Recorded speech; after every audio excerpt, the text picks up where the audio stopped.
So BSc Part 3, we have started with this paper, which is paper number 5. Okay, and in this paper is divided in 3 groups. Okay, and group A consists of biochemistry portion, right? And in Yes, sir. there were 3 points जिसमें हमको structure and classification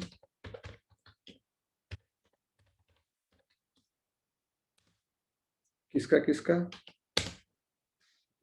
proteins पहले carbohydrates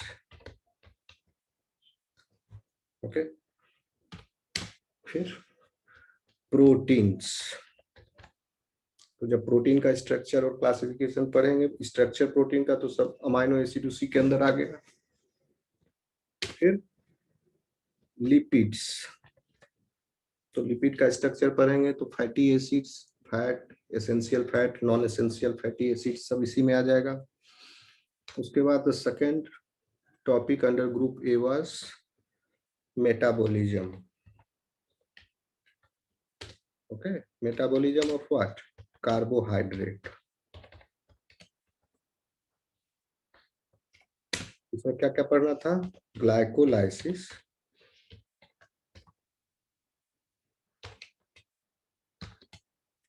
और TCA cycle जानते हो Krebs cycle नाम सुने हो yes sir yes sir और अदर टर्म्स जो था हम लोग जैसे ग्लाइको पहले तो ग्लाइकोजीनोलाइसिस और ग्लाइकोजेनेसिस एक्सेट्रा ये सब और थर्ड टॉपिक है आपका उसी में बायोकेमिस्ट्री में विटामिन्स का ठीक है देखो मैं कहीं मुझे याद हो गया है आपका सिलेबस विटामिन्स करेक्ट यही है ना देख लो एक बार अब इसमें यस सर यही है हम लोगों ने स्ट्रक्चर एंड क्लासिफिकेशन में कार्बोहाइड्रेट्स जो है कवर कर लिए हैं ठीक है तो इसमें आइए 1 में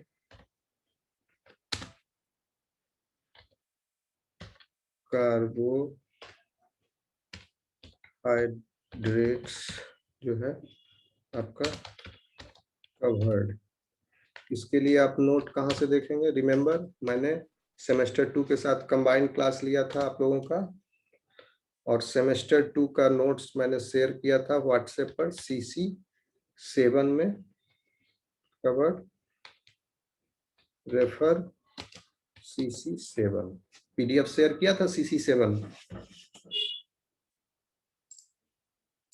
यस सर ठीक है वो आप कर लोगे उससे पूरा carbohydrate more than your syllabus is covered there proteins हम लोग आज स्टार्ट किए थे और लिपिड फिर प्रोटीन्स खत्म होने के बाद पढ़ेंगे फिर और क्या कवर किए थे मेटाबॉलिज्म ऑफ कार्बोहाइड्रेट में ग्लाइकोलाइसिस कवर कर दिए थे पढ़े थे ग्लाइकोलाइसिस याद है भूल गए यस तो ग्लाइकोलाइसिस क्रेब साइकिल नहीं पढ़े थे ओके और तो क्रेब साइकिल टीसीए साइकिल से बच गया है और ये ग्लाइकोजिनोलाइसिस ग्लाइकोजेनेसिस ये सब पढ़ चुके हैं ठीक है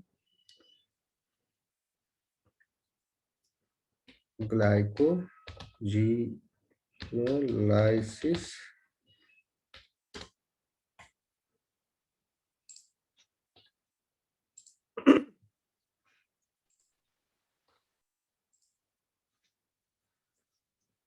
और ग्लाइकोजेनेसिस एक्सेट्रा, ये सब भी कवर्ड हो गया। फिर कहां से देखोगे आप? CC7, correct? ओके। जो जो यस जो जो हम लोग अब इस नोट में देखेंगे, ये यूजी पेपर 3 नोट में इंक्लूड होगा टॉपिक, वो होगा प्रोटीन लिपिड का, और इस नोट सेक्शन में TCA साइकिल का, क्योंकि ये जो बोल्ड नहीं है इसके लिए आप CC7 देख लोगे, और vitamins.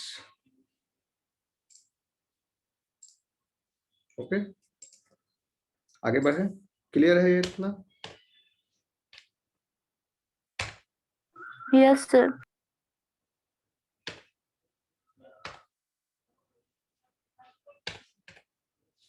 Okay. So today we have started with proteins. Okay.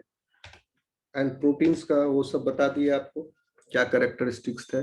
जो क्लास में नहीं आए थे वो वीडियो देख लेना। आवाज थोड़ा उतना ठीक नहीं है वीडियो में, लेकिन स्टिल यू कैन लिसन उसको देख के। And proteins are made up of different types of amino acids. कितने तरह के अमाइनो एसिड्स हैं प्रोटीन में? 20 तरह के 20 sir. 20 different amino acids are present. Protein is made up of 20 different type of amino acids, but यहाँ but हम लगाए क्यों? क्योंकि बायोकेमिस्ट्री में जब आप और थोड़ा डिटेल में पढ़ोगे तो आप पाओगे कि अमाइनो एसिड्स की संख्या जो है 20 से भी कहीं ज्यादा होती है, 300 के लगभग है, इससे भी ज्यादा है। ओके, तो आप कहोगे ये क्यों इतना डिफरेंस है, फिर बाकी के अमाइनो एसिड्स कहाँ हैं? इस मोर देन 20, और सॉरी इसको मिटा देते हैं,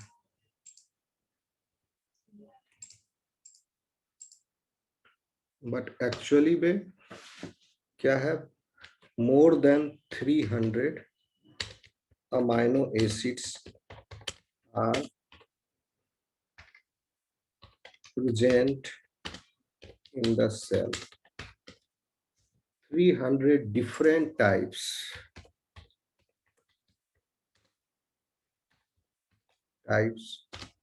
of amino acids.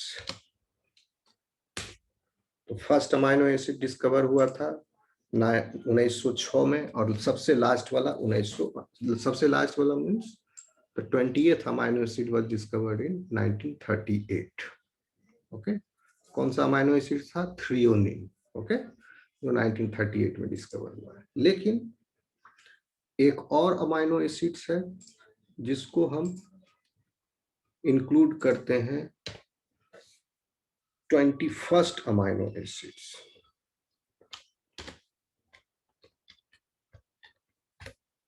Some biochemists categorize this as, refer this as 21st amino acid. नाम है इसका सेलेनोसिस्टीन।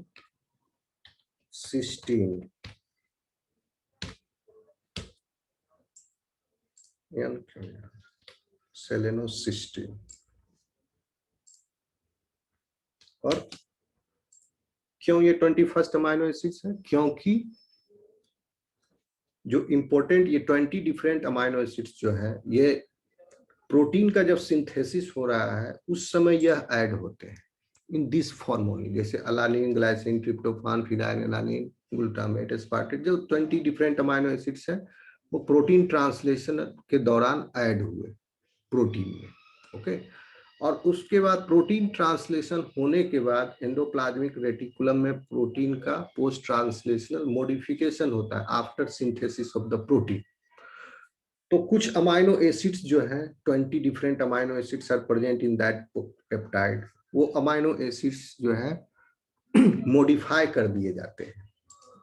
जैसे प्रोलीन जो है कभी कभी 4 हाइड्रोक्सी प्रोलीन बन जाता है, ओके, और लाइसिन जो है 5 हाइड्रोक्सी लाइसिन बन जाता है। और भी तरह तरह के डेविएशन है, मॉडिफिकेशन है अमाइनो एसिड। लेकिन प्रोलीन तो पहले ट्रांसलेशन जब हुआ तो प्रोलीन के फॉर्म में ही ऐड हुआ, एज ए प्रोलीन ऐड हुआ। प्रोटीन का सिंथेसिस होने के बाद during post translational modification that amino acid is modified into 4 hydroxy proline. Okay, तो इस तरह से प्रोटीन में ये 20 डिफरेंट अमाइनो एसिड्स के अलावा भी और डिफरेंट तरह के अमाइनो एसिड्स क्रिएट हो गए कि नहीं? क्यों? पहले जो अमाइनो एसिड्स था वो उसका दूसरा डेरिवेटिव है, मॉडिफाइड है। इसके अलावा सेल के अंदर कुछ peculiar type of amino acids होते हैं जो कि प्रोटीन में इंक्लूडेड नहीं है, यानी वो प्रोटीन का पार्ट नहीं है। वो अमाइनो एसिड्स फ्रीली एग्जिस्ट करते हैं और they take part in important metabolic pathway, जैसे यूरिया साइकिल और बायोसिंथेसिस ऑफ आर्जिनिन। तो इसमें 2 तरह के अमाइनो एसिड है, साइट्रोलिन एंड ऑर्निथिन, अगर नाम सुने हो तो इसी तरह 300 different types of amino acids है जो प्रोटीन में नहीं है बट सेल में है, अकेला है, वो पॉलीमर में नहीं है, अकेला है और वो इंपॉर्टेंट फंक्शन कर रहा है। ओके, लेकिन इसको सेलेनोसिस्टीन को नाम दिया गया 21st अमाइनो एसिड अकेला, इसको अलग से मान लिया गया अमाइनो एसिड, क्योंकि selenocysteine as a selenocysteine only, in the form of selenocysteine, it is added in the protein during translation. ये post translational modification के द्वारा नहीं आया ये। और selenocysteine जो है is a derivative of serine. serine का स्ट्रक्चर आप अगर देखो, अल्फा कार्बन COOH, ये हम अभी बताएंगे आपको। फिर अमीन ग्रुप है, अब चूंकि फिजियोलॉजिकल कंडीशन में है, positive charge, 1 second sum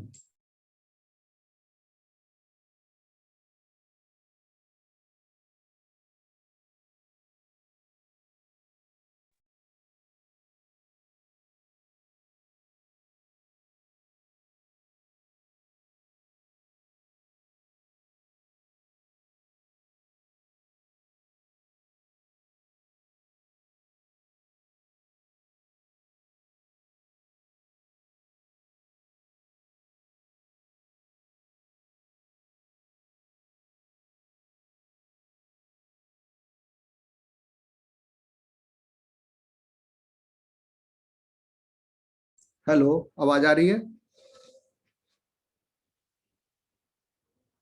yes sir. समझ में आ रहा है जो मैं बता रहा हूं?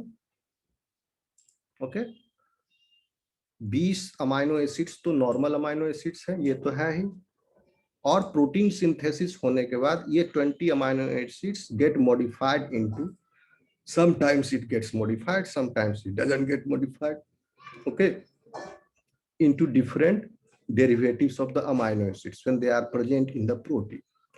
और प्रोटीन में प्रेजेंट होने के अलावा अकेले कुछ अमाइनो एसिड्स एग्जिस्ट करते हैं सेल में, जैसे साइट्रोलिन और ऑर्निथिन। ये सब मेटाबॉलिक पाथवे के इंपॉर्टेंट रोल वहां प्ले करते हैं, they are part of the, जैसे यूरिया साइकिल और आर्जिनिन। लेकिन सेलेनोसिस्टीन जो है, it is a derivative of serine and it is added, sorry, during the protein synthesis only, translational process. Serine का structure होता है CH2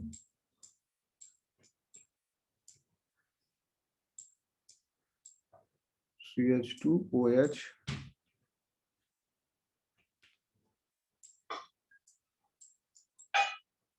ये हुआ सीरीन का स्ट्रक्चर। और इसमें जो है सेलेनियम जानते हो आप लोग, सेलेनोसिस्टीन इसी से है, selenium element. Selenium is a trace metal element which is required for the body. This is very essential but required in trace amount only. Because of this, selenium is required for the synthesis of selenocysteine amino acid and it is incorporated in the protein at the translational level. तो selenium जो है वो replace कर देता है oxygen को और यहाँ आ गया सेलेनियम, और एक बॉन्ड ये बाइंड किया हुआ सेलेनियम कार्बन से और दूसरा हाइड्रोजन से, ऑक्सीजन की जगह सेलेनियम आ गया, बस यही चेंज होता है, तो वो बन गया सेलेनोसिस्टीन। सिस्टीन क्यों लिखे इसको नाम, क्योंकि सिस्टीन का भी स्ट्रक्चर ऐसा ही होता है, सिर्फ वहां सेलेनियम की जगह सल्फर है सिस्टीन में, बाकी ये सेम है, वो सिस्टीन का स्ट्रक्चर है, और सीरीन का स्ट्रक्चर में भी ये सेम है, और यहाँ OH ग्रुप है।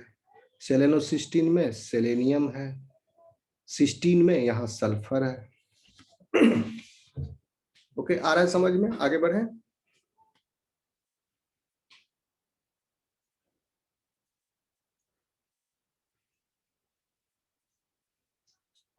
Yes sir.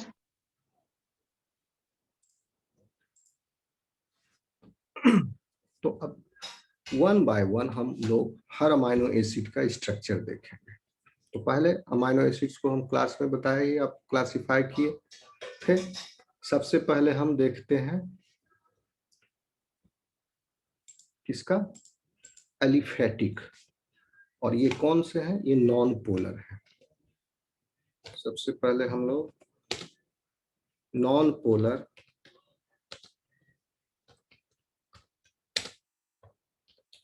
एलिफेटिक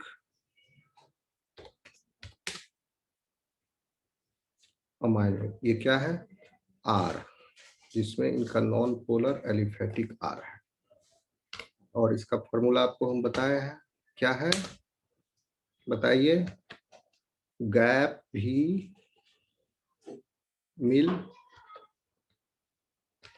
गैप भी मिल। तो इसमें कौन कौन से हो गए अमाइनो एसिड, ग्लाइसिन,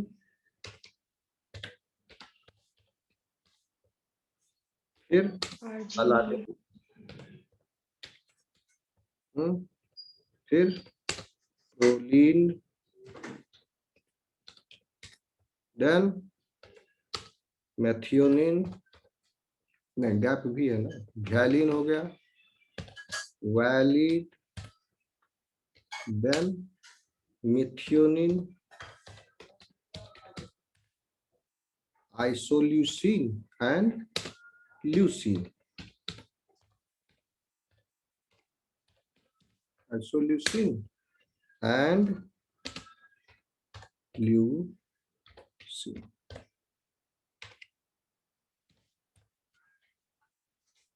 तो ये 20 अमाइनो एसिड्स जो है प्रोटीन के पार्ट है, और एक और नया डिस्कवर हुआ जो इसका नाम है सेलेनोसिस्टीन, ये भी प्रोटीन का पार्ट है और बेसिक पार्ट है। जब प्रोटीन का सिंथेसिस हुआ, मैसेंजर आरएनए से ट्रांसलेशन हुआ, उसी समय यह ऐड हो गया इन द प्रोटीन। ओके, और जो अलग अलग डेरिवेटिव्स हैं अमाइनो एसिड्स के, वो पोस्ट ट्रांसलेशनल मॉडिफिकेशन के बाद एराइज हुए, और कुछ अमाइनो एसिड्स जो है वो इंडिपेंडेंटली एग्जिस्ट करते हैं सेल में for different functions, for example ornithine and citrulline. तो पहले नॉन पोलर एलिफेटिक देख लिए, glycine, alanine, proline, valine, methionine, isoleucine and leucine.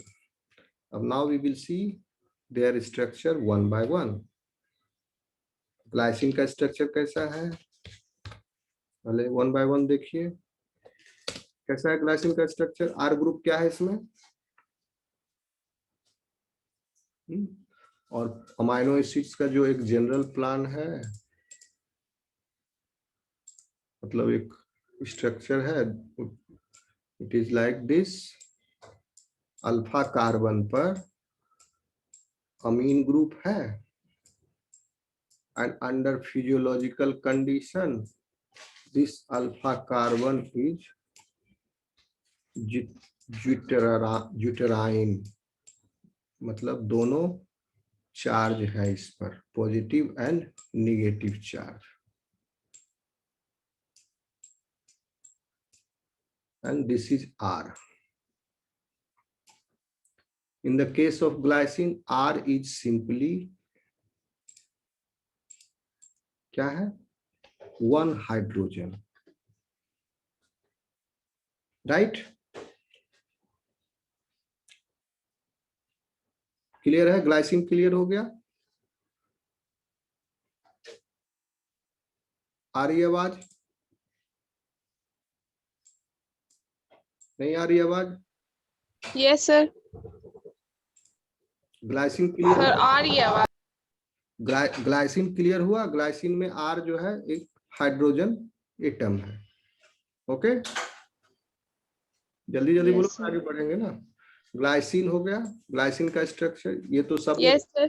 Common है। R जो है ग्लाइसिन में सिर्फ एक हाइड्रोजन है, ठीक। उसके बाद आइए, क्या नाम है, अलानिन। अलानिन, अलानिन में R जो है इज ए मिथाइल ग्रुप, ये R पर CH3 अटैच्ड है। Okay, alanine clear?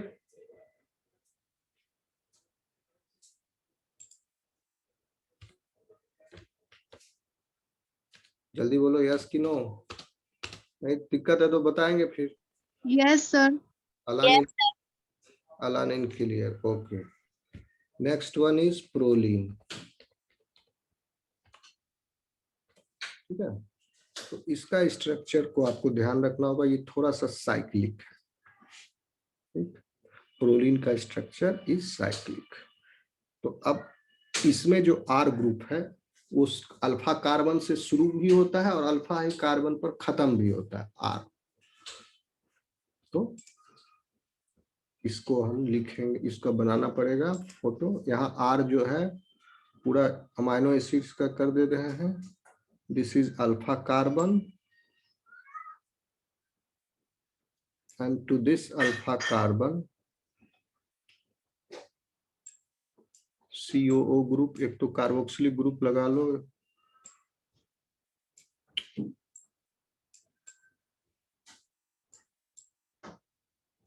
ये क्या हो रहा है?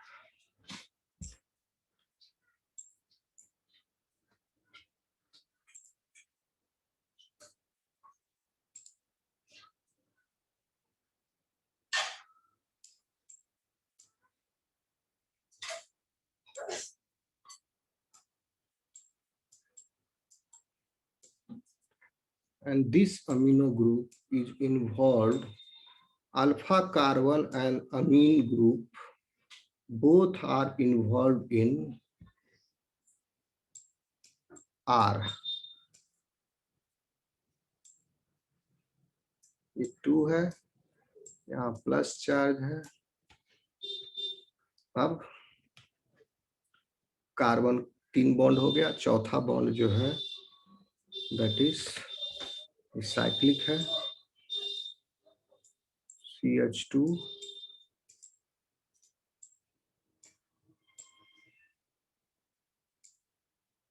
फिर CH2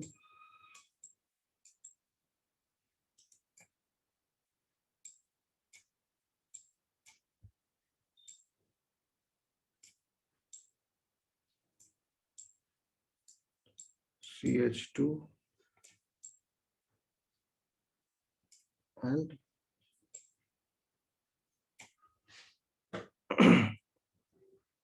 with this NH2।